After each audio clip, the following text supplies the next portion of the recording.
that would support bringing criminal charges on these facts.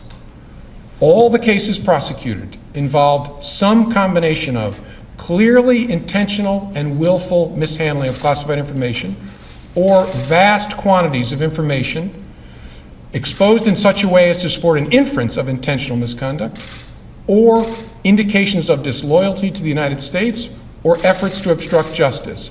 We do not see those things here.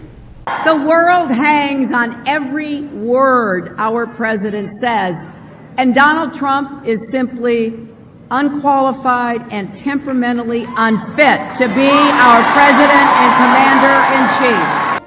Welcome to Foro Politico, free and independent. My name is Marcos Palma. We have a lot of issues to discuss. Today is July 6, 2016. It's over. No charges against Secretary Clinton regarding their emails. Yesterday, the FBI Director James Comey delivered a press conference where he said, even though there was a classified information between those emails, there was no intention to damage national security.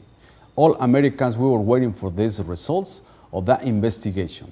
And yesterday, when everything looked like there will be some charges, at the end of the conference, Mr. Comey said, no criminal charges against the presumptive Democrat nominee. This was a bad news for the Republicans.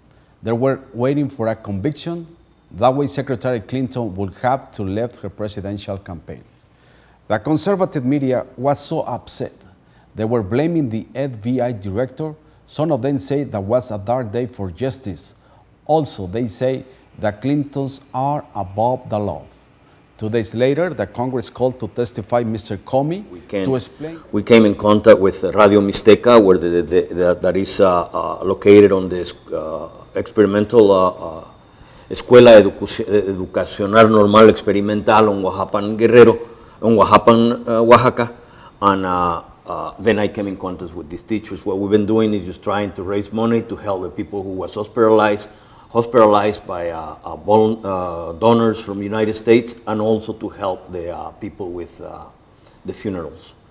And the station where he works has been being helpful on that. So that's our involvement with the station and the teachers. A few minutes ago, I interviewed this teacher from Oaxaca, Huajuapan de León, and they're afraid about those actions by the government.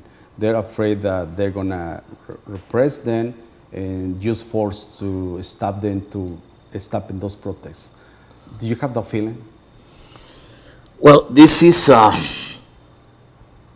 fortunate and unfortunate situation that is happening. They've been privatizing and selling out all resources.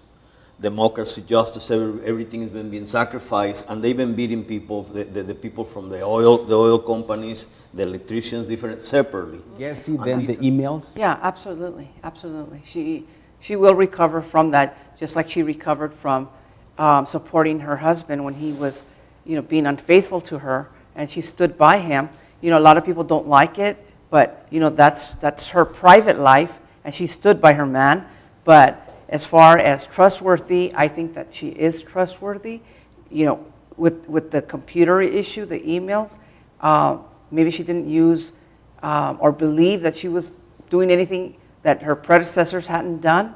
No one complained about them. First of all, Mr. Trump sent a picture with David Starr, and then he changed to that picture that we showed you that has the circle. What it should be saying is that Trump is a Nazi, and here's the proof. He took a page right out of Hitler. In fact, that is what the Nazi Party did with the face of a Jewish man in the 1930s. They put the Star of David, and they criticized them. They criticized their facial expressions, their money, the way they worked. So it's right out of a page of Hitler. And what I'm saying is, American public, see what you see. And if you vote for Donald Trump, then what else we just say is that you support the Nazis. Then you don't